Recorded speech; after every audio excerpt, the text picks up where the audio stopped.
Every day, in every Sikh temple across the world, free food, or langar, is given out to anyone who's hungry. It's a principle that goes back 500 years to the founding father of Sikhism, Guru Nanak, and it's known as seva, or selfless service.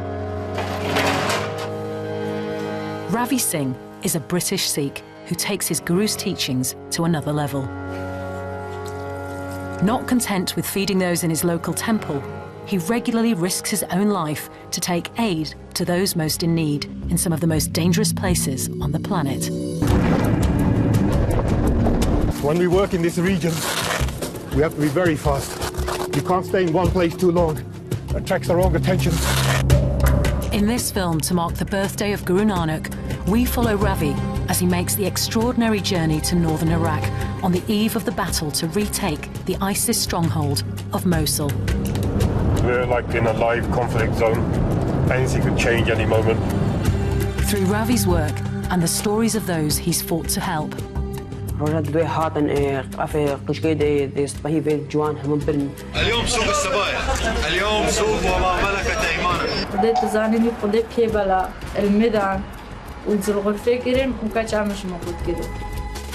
reveal why he puts his life on the line for the Sikh teachings at the heart of his faith.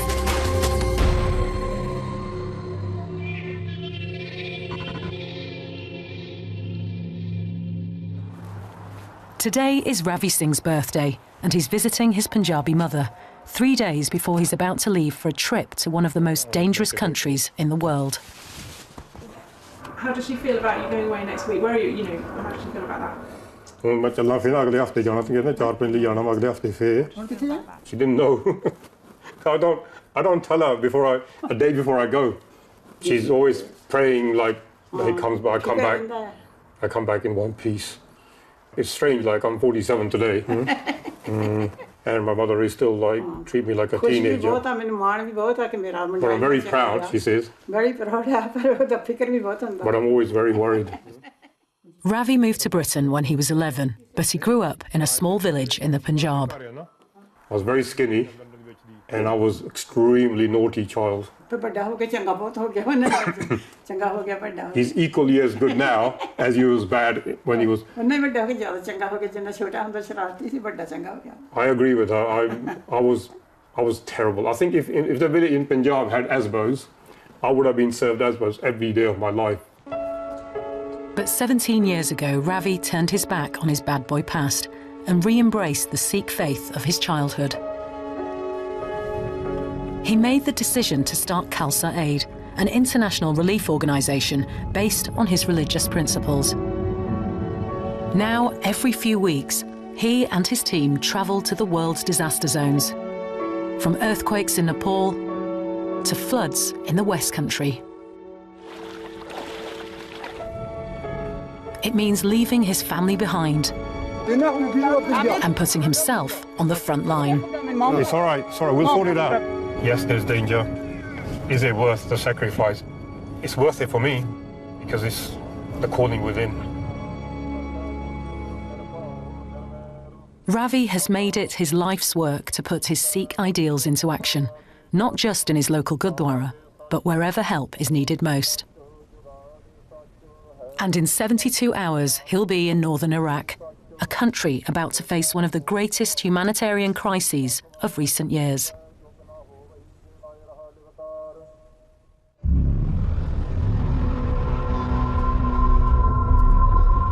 Ravi has arrived in Iraqi Kurdistan and is making the 2-hour journey from Erbil to Duhok. The area is well known because we're like, you could say, in a live conflict zone. Anything could change any moment. It's a route that takes him within 30 miles of one of the most dangerous cities in the world, the ISIS stronghold of Mosul. Mosul's on our left, we're veering towards the right to Dohuk. Mosul is still under ISIS occupation control, so we have to be careful. As Ravi makes his way north, coalition forces are preparing for an attack on the ISIS capital. The final countdown for the Battle of Mosul is underway. Major General Rupert Jones says Iraqi forces will make the move within the month. Peshmergas and Iraqi forces, they're trying to, cut all the roads to Mosul, so they don't get any more supplies from Raqqa and other places, so they can, eventually attack. This area of northern Iraq has become a haven for Yazidi families, an ethnic religious group forced to flee their homes 2 years ago by the threat of genocide at the hands of ISIS, who believe they worship the devil.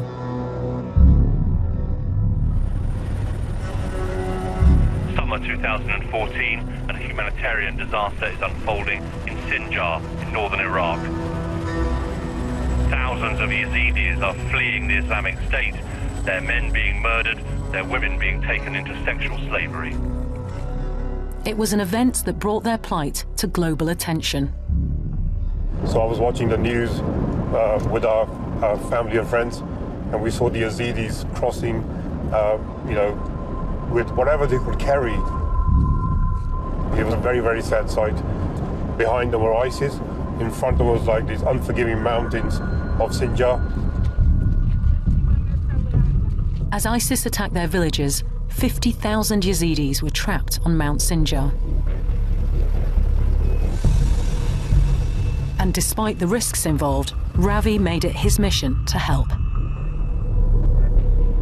For the past 2 years, he's been making regular trips to deliver food to the surviving Yazidi community, who are now living in camps and abandoned villages across the region. My faith actually plays a large part in this. It strengthens my resolve to carry on, because as Sikhs we have suffered persecution. It should make you hateful. It should make you even stronger to serve others, so that you can try to help those suffering what you have suffered. Hello Susan, it's me, Ravi. Are the food supplies loaded up? Are they ready to go, yeah? Yeah, they were ready. I just did. Okay, all right, we'll be there soon. To help him organise the aid on the ground, Ravi works closely with the Jinder Centre. Hey, Mr. Congratulations on the wedding. Congratulations. Thank you. Tell him congratulations on the marriage. An organisation that helps the Yazidi women and girls who've escaped ISIS rebuild their lives. When he gets married. موجودة. And how you doing? You okay, Susan? Yeah, good to see you. We miss you. Susan Farmi is a Kurdish coordinator who's been working with Ravi for the past 9 months. Hey, Basma. So we're here. Are we loaded with the food? Yes, so we've prepared everything, Okay. and we load some of them. So these are packs already all done. And are these the same size packs as last time? Yes. So these need to be loaded, or this is going now? This is going, and more carts are going to load. Every month, 400 Yazidi families are provided with vital supplies, making the difference between life and death. I mean, each pack here, you got tomato, tinned tomatoes, you got pasta, you got oil, flour, salt, even tea. They also get a bag of rice separately too. And the cleaning pack has bleach in it, soap in it, and scourers and sponges. And then the washing powder is like a big bag, because they need to make sure they keep the clothes clean, and it's quite big families. Yeah. So this is a big washing powder. And the sugar here, the separate bag. So there's quite a lot in each ration. But Ravi knows it's not just the food packs he brings that make a difference. I think what people need is hope. Yeah. They have hope somebody is coming. Because you guys come every month, Yeah. and they're waiting every month. They're like, hey, the Sikhs are coming. I never knew who Sikhs are. I mean, when you guys came, and I was like, oh. And I mean, you presented the best humanity I could ever see from someone. I mean, I literally cried when I went home, and I was like, see, they came, they know nothing about these people. All they know they need assistance, and they are coming here helping them, and coming all the way from UK. Okay, guys, shall we go? Let's go. Dabchin in Kurdish. Dabchin. Dabchin, Dabchin. Although Ravi is well known within the camps he delivers to, there is no Sikh community living in Iraq. So outside the relative safety of the towns, his distinctive appearance makes him a potential target. as we go towards border areas, I've become more aware of my identity, because we're actually in a live, and you could say, the conflict zone. A lot of people identify with the beard and turban and neck their way because of what ISIS are doing. So this is where it starts kicking in, who I am, and you know, my sixth sense kicks in. I've got to be extra careful in this area, how I'm perceived. Hence why I wear different color turbans. You know, we don't wear the black or the white turban, so that we don't get seen as ISIS. It's quite sad, really, because you know, being a humanitarian, that shouldn't be the case.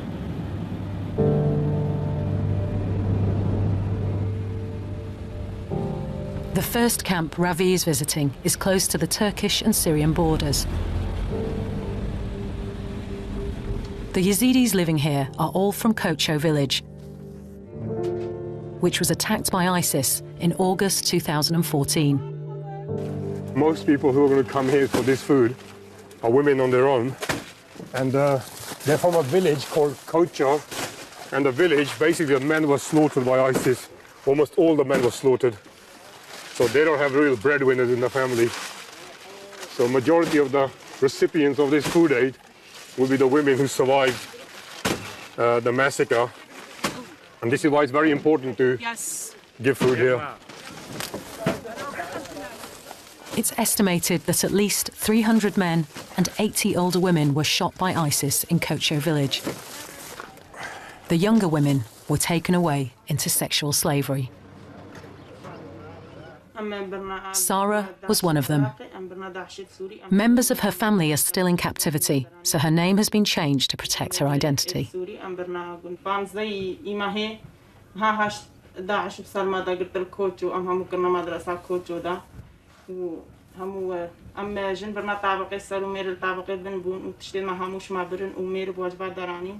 After being taken by ISIS, Sarah and 2 of her children were held in Raqqa in Syria. She was raped by her captor and gave birth in captivity. During her 15 months imprisoned, she made many attempts to escape.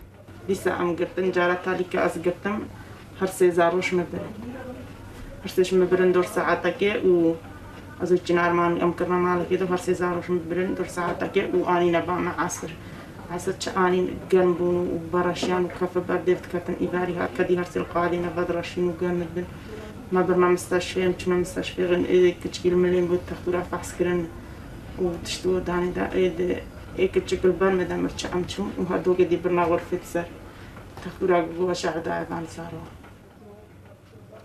اشتهنجي أموسا هرسي دارو من المستشفى وهاد صورة جيرا قرتن اسكر ما حبسي دو رابونا وصورة شوان زاروارا قرتن وبنير جلك سبيكر وها مناشر كنو تالي قوتن قبل مستحينا. So they wrapped them in white cloth and took pictures on social media of her dead treated children.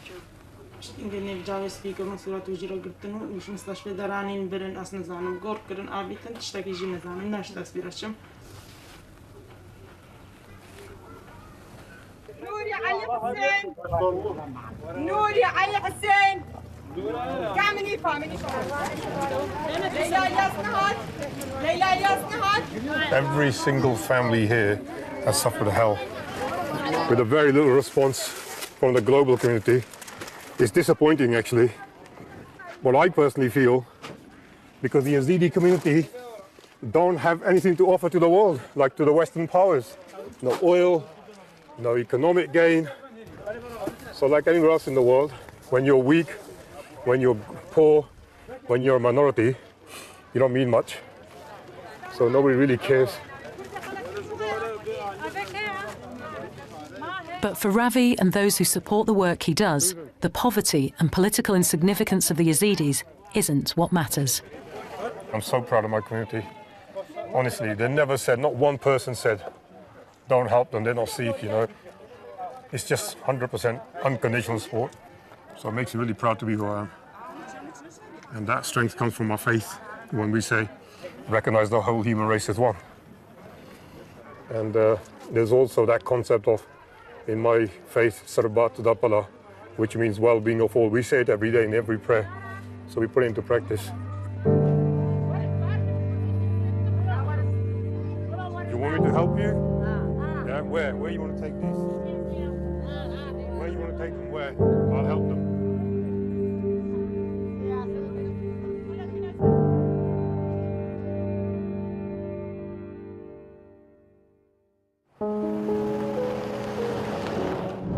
Although this area is full of official camps for displaced people, they're overflowing. And when Ravi first came here in 2014, he discovered unofficial camps which had sprung up in buildings abandoned by workers fleeing the advancing forces of so-called Islamic State. One of these is Sharia village. All right, kiddos, long time, 2 months, I haven't seen you guys. This half-built school is home to 138 Yazidi families. So now, here you are. Good to see you again. Hello. And this is Shanaz. And to one teenage girl in particular, who is one of Ravi's greatest inspirations. She's always smiling, this one, always smiling. Shanaz? We've known little Shanaz now for the last 6 to 8 months. She's a refugee, a Yazidi refugee from near Mosul, right? Yeah. And she's 13 years old, doesn't look it, she's disabled. She's also blind. She does not really know too much of her whereabouts, just a sense of touch, which she responds to. Shanaz was born disabled and lives in one room with 14 members of her family. When we first found Shanaz, she was on the floor here, and no bed, nothing. So we went to the place with my colleague Amarjit, and we bought this nice little pink bed for her, and just to make it a little more comfortable for her. I mean, they're providing the best care to the family. They love her to bits. Yeah. They just need a little help. Oh, there she goes. She's smiling away. 2 years ago, Shanaz and her family were amongst the thousands of Yazidis forced onto Mount Sinjar in the crisis that first brought Ravi to Iraq.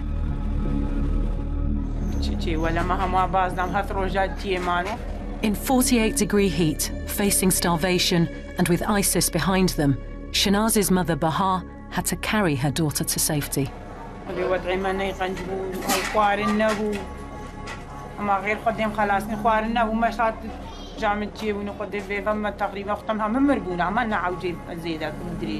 Seven days with Shanaz and the family? Shanaz جيب ضربه.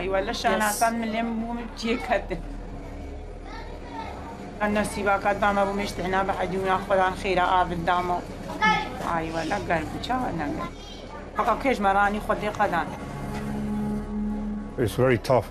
I can't imagine what they've gone through. People see refugees as young guys, you know, doing this, doing that, but nobody really sees the suffering, the disabled. Yeah. How do you carry a severely disabled child across the burning mountains to seek refuge in the nearest building like this school? For Ravi, meeting Shanaz is a privilege and an inspiration. We're really busy. We deliver food, we pick up food, we deliver. And then when we came to see Shanaz, everything just came to a stop in this room. It was like that. Time stood still. Everything, nothing else mattered. We carried on deliveries with other people. We went to buy bread for Shanaz. Hurry, hurry, hurry. For me personally, seeing someone like Shanaz, it really reawakens the spirit to do even more. Hey, you're right. No selfies today, huh?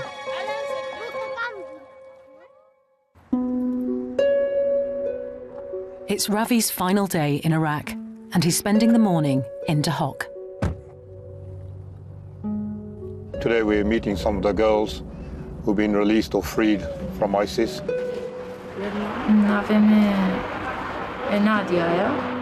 And also a couple of boys, young boys, suffered a lot. We're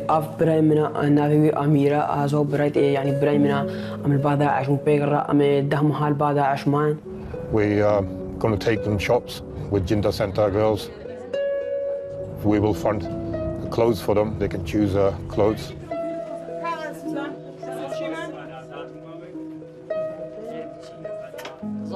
It's not really much.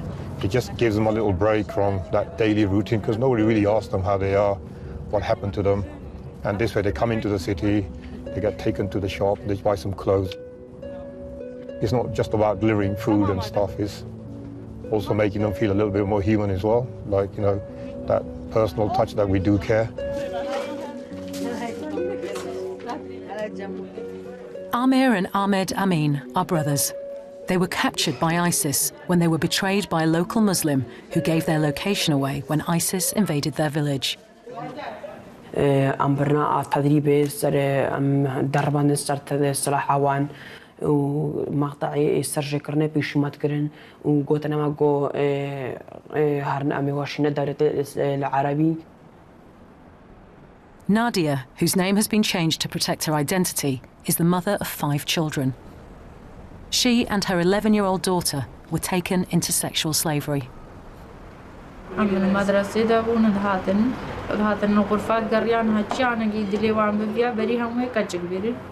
رجعت دوي هاتن أفي قشكي دي سباهي في جوان هم برن هاتن بزور برن كرنا قوتين يعني جريان بزور نكفي فاهم برن قيشت جريان هاتشي قيشات داكاوي قول باق أف قيشام يقول هات كشوك النبن رابونا داكاوي رابونا قيشكي بشحفيد قلتم داك شاندن برن. ISIS held regular slave markets to buy and sell Yazidi girls. اليوم سوق السبايا، اليوم سوق وما ملكت أيمانك، اليوم التوزيع. إن هنا جي قاضي مازنون وهنا جي يعني وصار قاضيون، هنا كاجي يعني هنا كاجي دماء ومستروتنا يكودوش وربيع وبازار الصار ما تشيت كده. والله من يبيع؟ أنا أبيع. ليش؟ يا ولد زيديتي وين يا ولد؟ هاي ولا ما دي ما زاني بشندي خدي ما حقي ترى بيلاقي وكاتشك يعني كاتشكش ما جناب هاتلون كاتشك بدفترك تختلف أنا زورك يختلف قلبها نقو يعني نقو هم جن كيمي كاتشكابون كنت نقول بر معيشة تازغي واقوم واخوي ناكل يزيدية سبية تقدر عليها قضية يعني تقريبا فكرة مكبو سروان بس يعني مقالك حاولان تناقها موان ما كانش حاولان بو مو براخو كل ما مخو يعني قالك فكرة وان أما تشتغل فكرة خناك مش فكرة خبابيج. It's estimated that 3,500 Yazidi women are still in captivity. Nadia's 11-year-old daughter is one of them. She doesn't know where she is.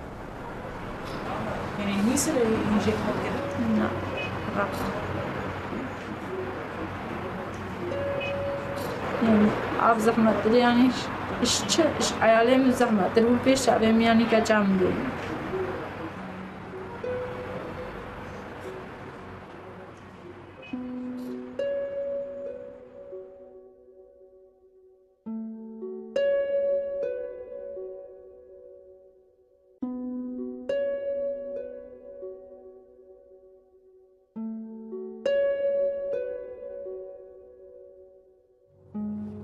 You get humbled by their bravery, their courage, and they carry on.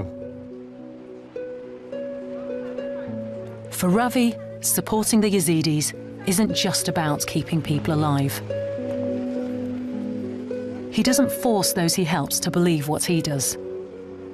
Rather, his faith inspires him to help restore dignity to a people who've been humiliated, reigniting hope in those robbed of it.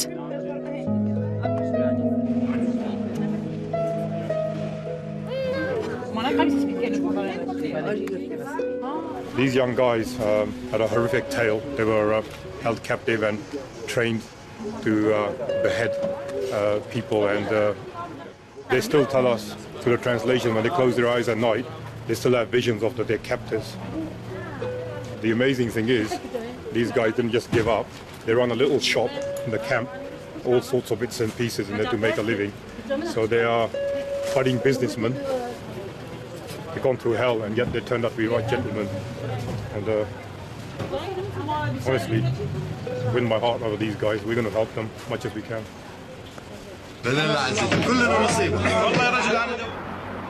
خدي يعني حيوان شوان شديد. خدي يعني تشند يعني فان سمعتا يعني إسلام يجيش كنا عندي. يدجنا من دولة الإسلامية فنا دولتك أو نا هم نفسها وحشان نفسها كلامنا. خدي كلام جي مجي كلام جا مدرسة كأشكي زيادة دي. بس كلام شو ده استعبت كرين وتبرنا غرفة كده وهتانا دي يعني تشونا باله زوجان يعني شو أفنا جريمة.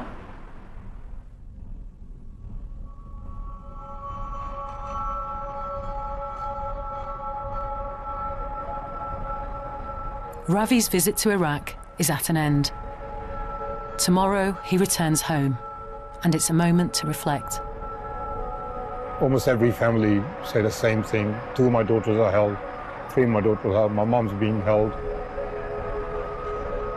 It actually brings chills down my spine that as a parent, how would I feel if that was my daughter? I would go beside myself. But no matter how dark the suffering he's seen, Ravi still believes it's possible to start again. It's a conviction born out of his own experiences. Sometimes there's a reawakening of the soul, but it takes something to reawaken you. And in the mid-90s, I discovered my childhood friend in the village, Channi, was brutally tortured by the police in India in 1989 and killed through torture because he was a practicing Sikh. And I was clean-shaven, living it up outside in London, didn't care about my faith or anyone. That really hit me so hard, say, what the hell am I doing? Look at me. My friends, my best friends being killed by the police. So far away, I haven't spoken to him. There's so many things I wanted to say to him then. Everything came flashing back. That's all gone. So next day I wore a turban. And I've never taken it off since. It's a moment that led Ravi to re-embrace the religion of his childhood and become a living testament to the Sikh ideal of selfless service in the world. His killing didn't make me into a hateful person, a vengeful person. It made me more into a humanitarian. That hate achieves nothing. So it doesn't matter where you come from, we can all change. We can all change our lives. You don't have to stay where you are.